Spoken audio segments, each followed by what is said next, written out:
Kembali lagi belajar bahasa Indonesia. Oke, di sini kita belajar mengenai artikel ilmiah. Oke. Nah, sebelum kita masuk ke materi, biasanya kita ada kompetensi dasar terlebih dahulu. Yang pertama adalah kita harus menyusun artikel ilmiah, ya, dengan memperhatikan kohesi dan koherensi. Yang kedua, kita bisa menganalisis kohesi dan koherensi di dalam artikel ilmiah. Tujuan pembelajarannya adalah melalui kegiatan membaca, siswa memahami pengertian, ciri-ciri, dan jenis artikel.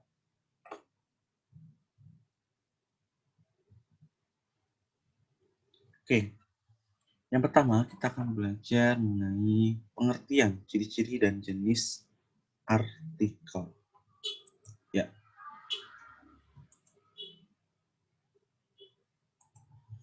Pengertian dan ciri-ciri artikel. Ya. Oke. Kalian pernah nggak membaca koran atau majalah? Ya. Nah, saat membaca kedua media cetak tersebut, kalian bisa menemukan artikel. Ya. Selain terdapat di media cetak, ya, artikel itu bisa ditemukan dari melihat televisi atau mendengar radio. Nah, isi dari artikel itu adalah informasi yang disampaikan kepada masyarakat. Jadi penulisan artikel itu dilakukan sesuai aturan yang ada meskipun isinya berupa pendapat dari penulis. Nah, hal itu diperlukan supaya artikel yang ditulis mempunyai kualitas yang baik. Ya, kualitas yang baik. Oke. Kalian tahu apa itu pengertian dari artikel? Nah, di sini ada. Artikel itu merupakan tulisan lepas berisi opini seseorang yang mengupas tuntas suatu masalah tertentu yang sifatnya aktual atau kontroversial dengan tujuan untuk memberitahu informatif dan meyakinkan atau persuasif, argumentatif, atau menghibur khalayak pembaca atau rekreatif. Ya. Jadi di dalam suatu artikel itu isinya itu berupa analisis. Analisis apa? Analisis suatu fenomena alam atau sosial dengan maksud menjelaskan apa? Ya, siapa, kapan, di mana, bagaimana, mengapa fenomena itu terjadi. Ya.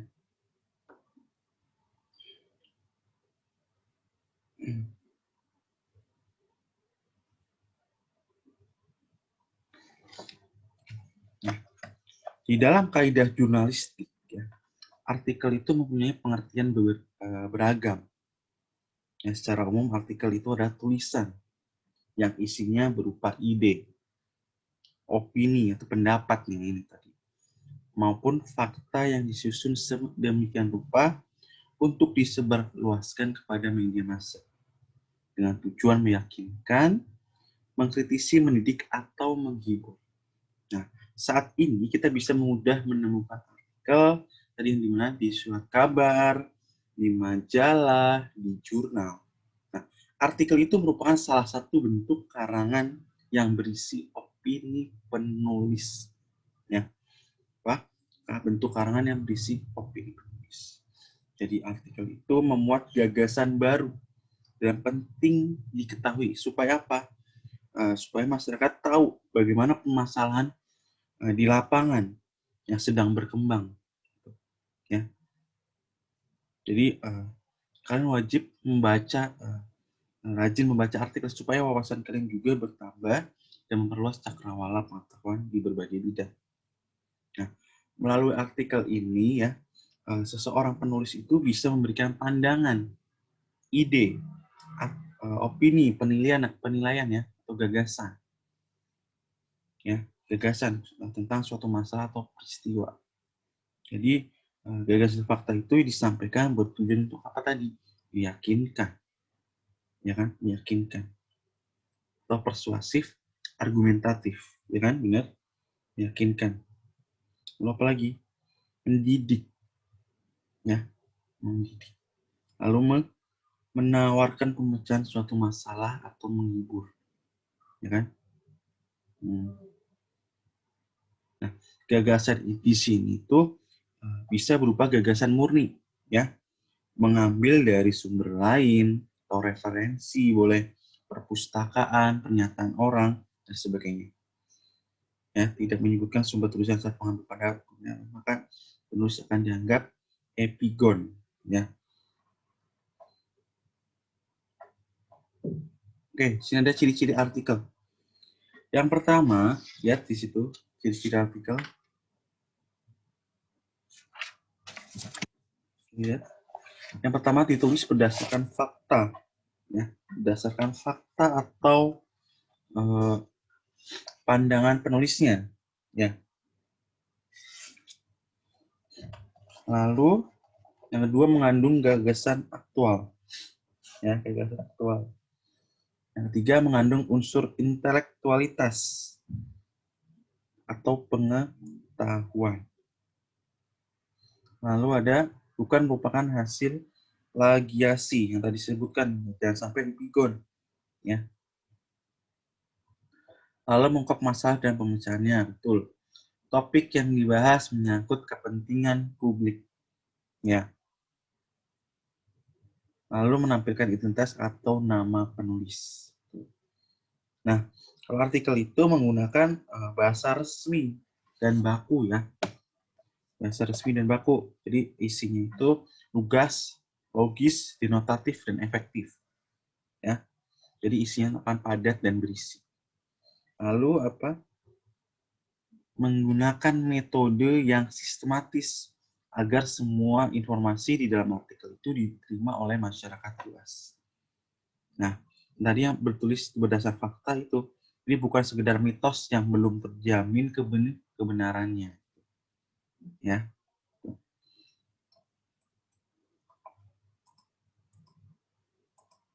Oke, di sini ada jenis-jenis artikel. Yang pertama ada berdasarkan isi dan berdasarkan yang kedua sudut pandang penulis, ya, ya kan? Artikel praktis, artikel ringan, artikel halaman opini, analisis ahli, religi. Sedangkan sudut pandang penulis ada artikel deskripsi, eksplanatif, prediktif, dan preskriptif. Nah, ini menemukan informasi dalam artikel.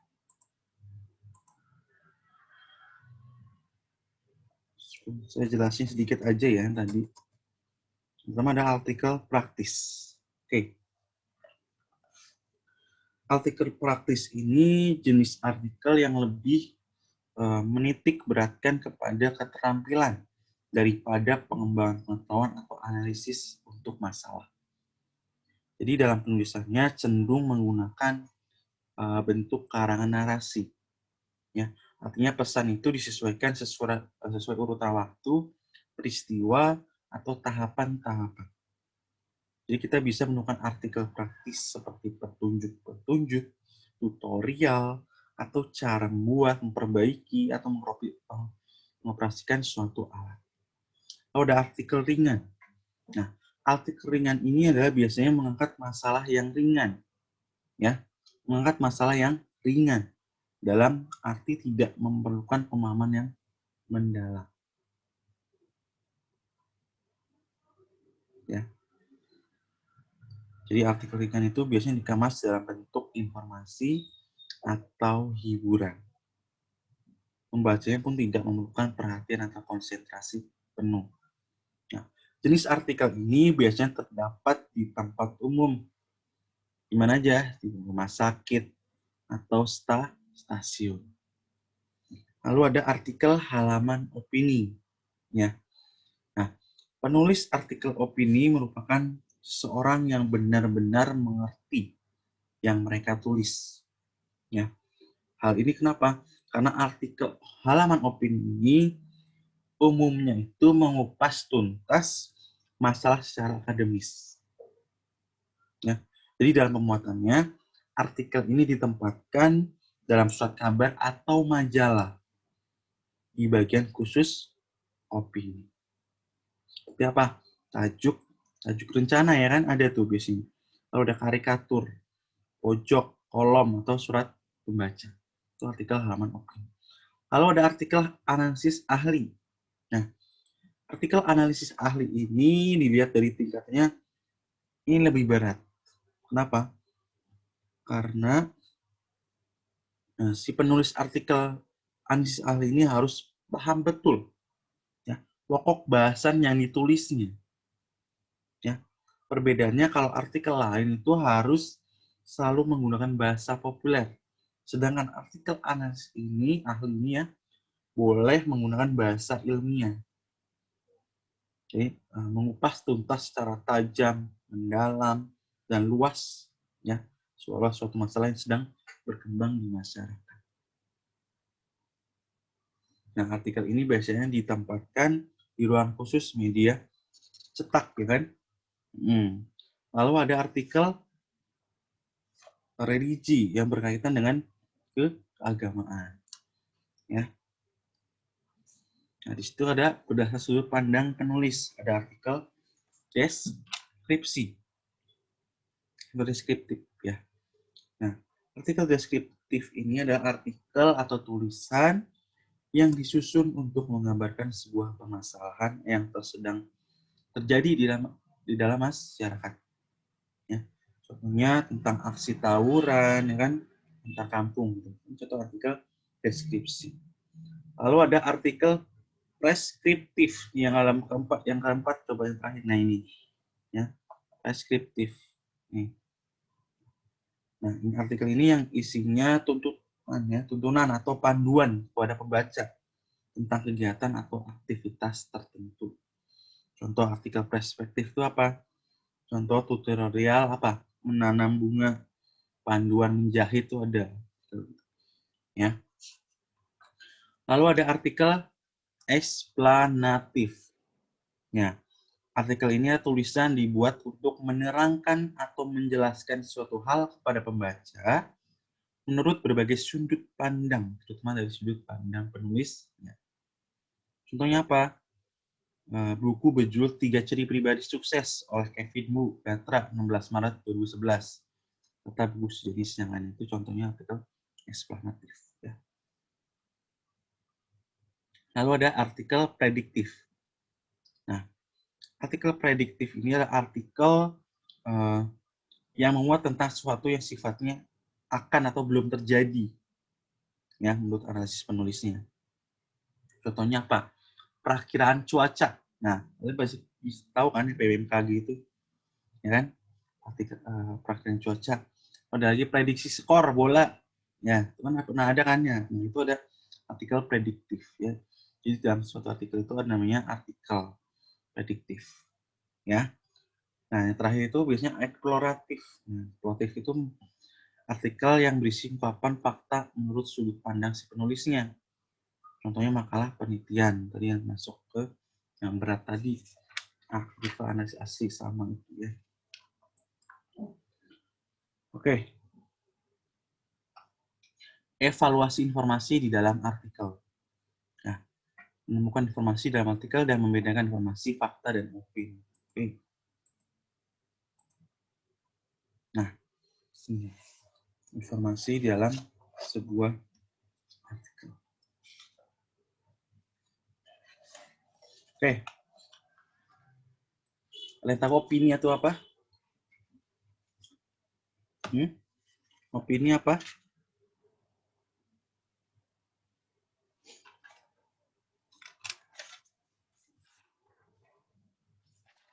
Opini adalah suatu pernyataan yang belum tentu kebenarannya.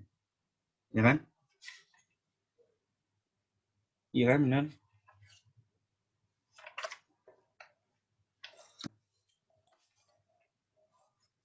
Opini itu umumnya didasarkan pada pendapat atau gagasan seseorang di dalam respon suatu kejadian atau masalah. Ya. Jadi kebenaran dalam kalimat opini itu bersifat pribadi. Ya. Jadi dalam beropini itu, ya, pendapat antara satu orang dengan lainnya pasti berbeda. Entah itu karena sudut pandang yang dipakai atau hal lainnya. Gitu.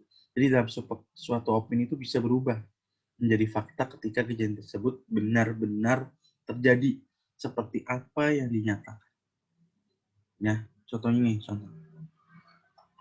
Hujan di daerah pedesaan, aromanya seperti rumput basah. Nah, ini belum tentu benar-benar terjadi, kan? Ya, hujan di daerah pedesaan, aromanya seperti rumput basah. Terus belum terjadi. Nah, ciri opini apa? Yang tahu? Opini. Yang pertama itu tidak bisa dibuktikan kebenarannya. Ya kan? Lalu bersifat subjektif. Ya. Nah, biasanya dilengkapi dengan pendapat, saran, atau uraian yang menjelaskan. Itu opini. Lalu pemikirannya pribadi yang saya sebut tadi. Tidak terdapat narasumber apapun. Ya. Lalu berisi tanggapan atas peristiwa yang terjadi. Ya. Lalu menunjukkan peristiwa yang belum atau akan dilakukan. Ya. Argumen atau pendapat seseorang. Ya. Argumen, opini. Informasi yang disampaikan belum dibuktikan kebenarannya tadi.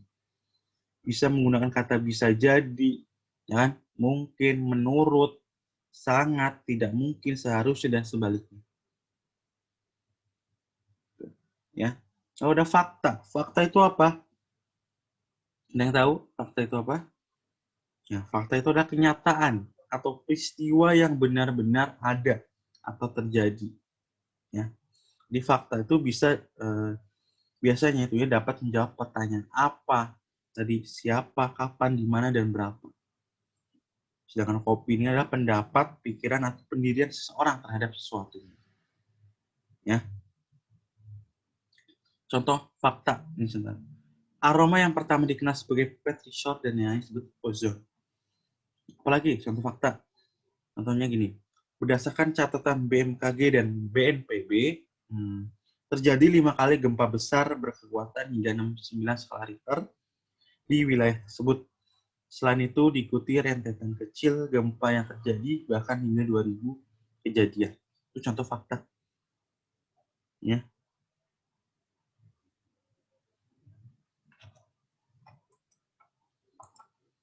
Nah, membedakan informasi opini dan fakta. Yang tadi disebut, ya. Opini itu bisa berupa pendapat, sedangkan fakta itu benar-benar terjadi dan nyata. Ya. Opini tidak terdapat bukti yang jelas, sedangkan fakta teruji kebenarannya. Opini bersifat subjektif dan fakta bukti terpublikasi secara luas. Oke. Fakta itu bersifat objektif, sedangkan opini subjektif. Ya. Penyusunan opini dalam bentuk artikel. Oke. Aspek apa yang penting dalam menyusun opini?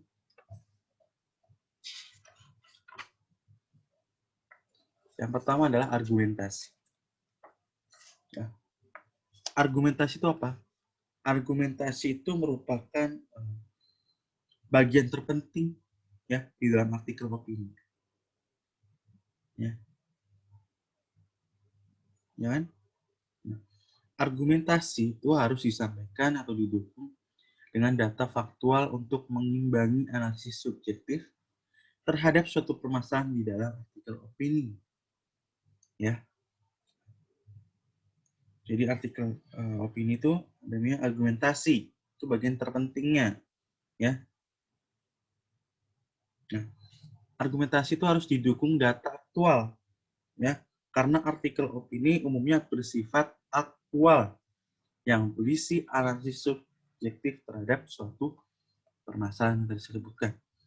Lalu ada berisi analisis, ya, subjektif tadi.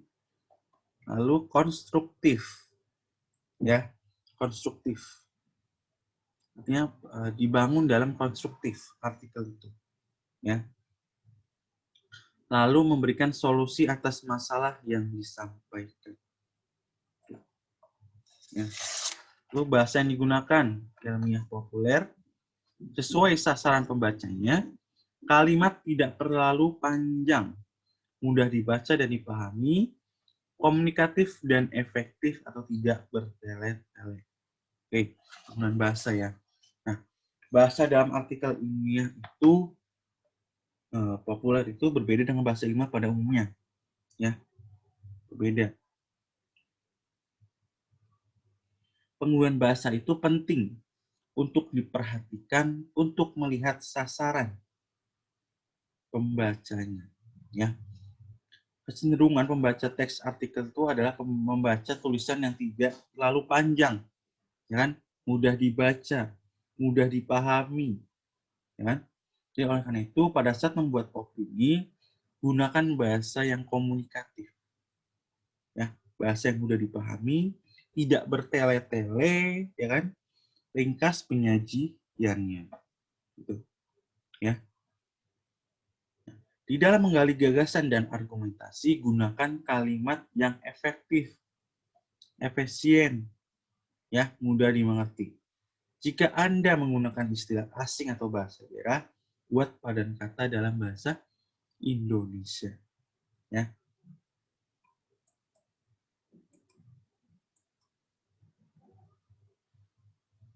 Oke, terdapat 6 macam pendekatan menulis artikel di media massa dalam buku menulis di media massa oleh Pariyati Sudirman. Nah ini, ya. Oke, analisis unsur bahasaan artikel. Yang pertama ada adverbia, ya. Nah, dalam Kamus Besar Bahasa Indonesia, adverbia merupakan kata yang memberikan keterangan pada verba, adjektiva atau kalimat, ya.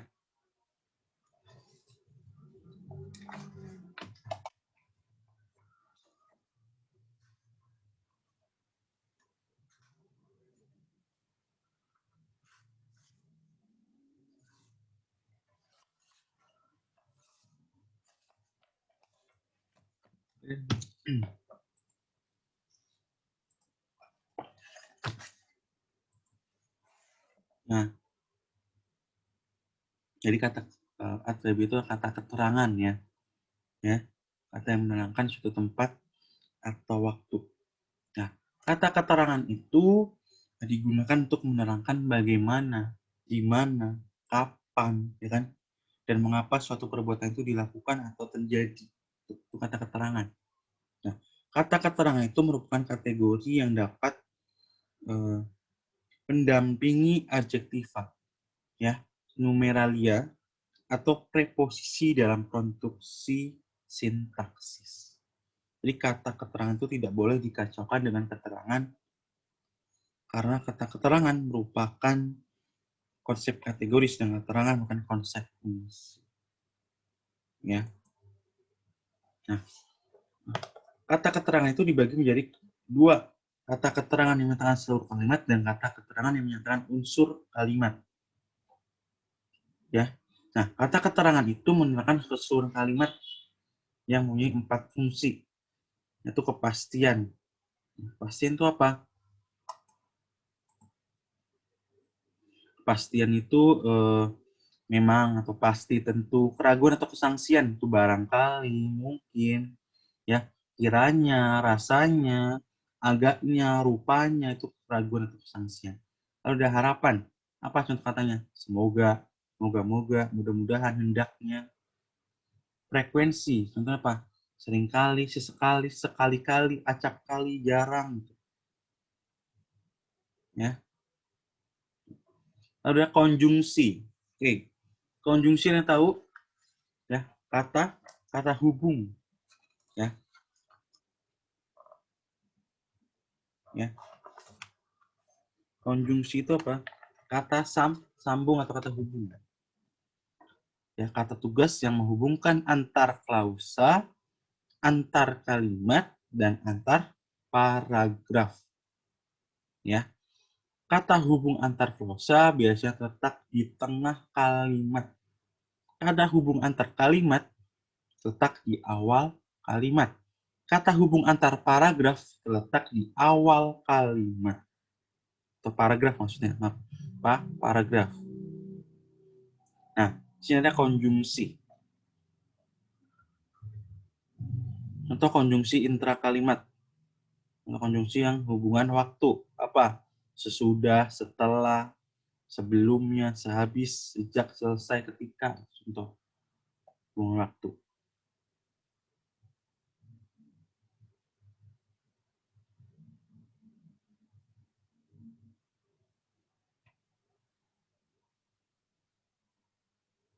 Contoh kata konjungsi yang mengatakan hubungan sebab akibat, sejak, sebelumnya, ya. Konjungsi yang digunakan menyatakan harapan. Apa? Supaya, ya, agar, biar, tujuan, bisa ya, akan tujuan. Kosakata. Nah, contoh kosakata apa? Menurut KBBI, ya, kosakata adalah perbendaharaan kata. Ya. Jadi bagian yang pokok dalam mempelajari bahasa. Karena hakikat bahasa adalah sekumpulan kosakata. Ya. Pemakaian kata-kata dalam kegiatan berbahasa pada umumnya terbatas pada kata-kata yang sering digunakan. Ya. Masyarakat bahasa tidak dapat menggunakan semua kata yang ada dalam suatu bahasa. Ya. Maka dalam hal ini, kosakata dapat dikelompokkan atas dua bagian, yaitu kosakata aktif dan kosakata pasif. Ya. Kosakata aktif adalah kosakata yang sering digunakan dalam berbicara atau menulis. Sedangkan kosakata pasif adalah kosakata yang jarang dipakai atau tidak pernah seorang itu dalam berbicara atau menulis. Tetapi kata-kata ini tetap merupakan kosakata dalam sebuah bahasa. Ya.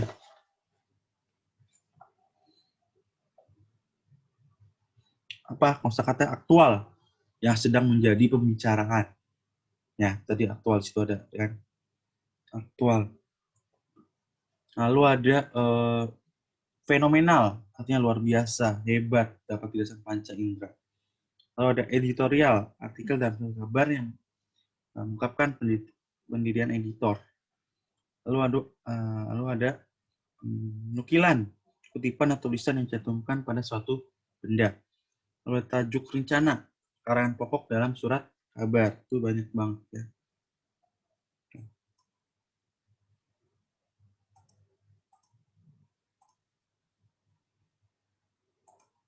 Oke. Langkah menyusun artikel. Ya. Langkah menyusun artikel. Yang pertama adalah menentukan tema. Ya. Tema itu apa? Pokok inti suatu pembahasan. Ya. Pokok suatu inti pembahasan. Ya. Lalu tetapkan tujuan penulisan, ya kan? Nah, menentukan tujuan penulisan artikel membuat penulisan itu apa? Lebih terarah, ya.